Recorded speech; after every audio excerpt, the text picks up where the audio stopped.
السلام عليكم ورحمة الله وبركاته. ازيكم حبايب قلبي؟ وحشتوني كتير. النهاردة راجع لكم بفيديو جميل جدا، طعمه حلو قوي، ان شاء الله هيعجبكم جدا. النهاردة الوصفة معانا، بس قبل ما نبدأ الفيديو متنسوش تصلوا على النبي عليه افضل الصلاة والسلام. النهاردة بقى جاي لكم بوصفة سهلة جدا وسريعة، مش هتاخد معاكم وقت، وشكلها شيك وطعمها حلو جدا.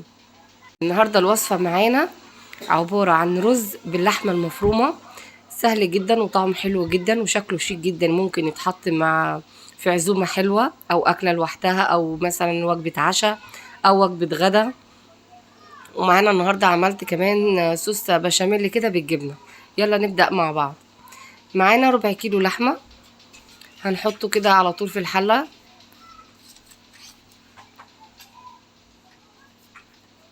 الصدمة بتاعتنا ليه كده، أنا مقللة الدهون خالص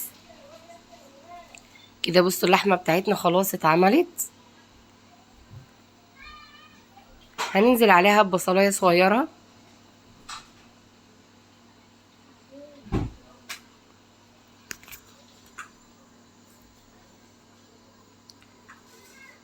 الوصفة دي هتعجبكم قوي وممكن تبقى جميلة جدا، مثلا طبق في عزومة هيبقى شكله حلو جدا. هنحط البهارات بتاعتنا، فلفل اسود، كوبي بصيني، اي توابل انتي عندك، توابل لحمة المتاح موجود عندك، وشوية كمون،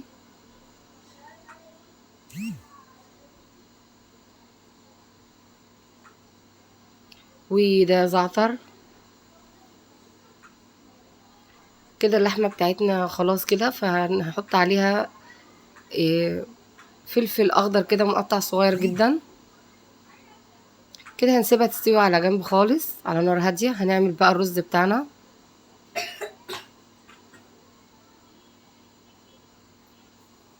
هنعمل رز ابيض خالص.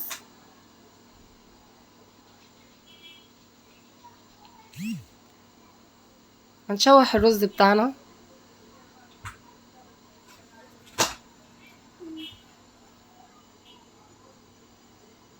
زي ما انتوا كده شايفين،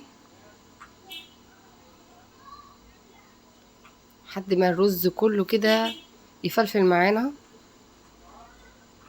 هننزل بقى بالمية السخنة بتاعتنا.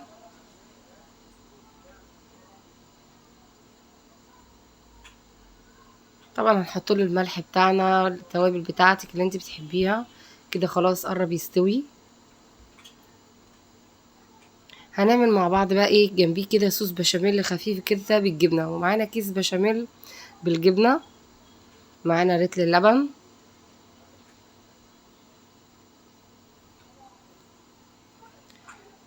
هنحطه بقى مع ممكن فلفل اسمر، مع اي توابل انت حباها تدي طعم. احنا كمان عايزينه خفيف، مش عايزاه تقيل، عشان تحطيه مثلا على الرز باللحمة هيبقى طعمه حلو قوي. جربوه هيعجبكم جدا.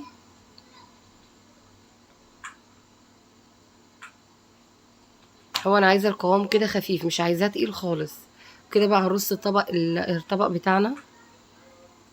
هناخد اول حاجه يعني معلقه لحمه كده، نحطها في الطبق من تحت، وفوقيه طبقه رز، وهكذا تدريجيا لما نعمل الشكل اللي انتوا شايفينه ده. اكله سهله جدا، مش هتاخد معاكي 4 5 دقايق بالكتير.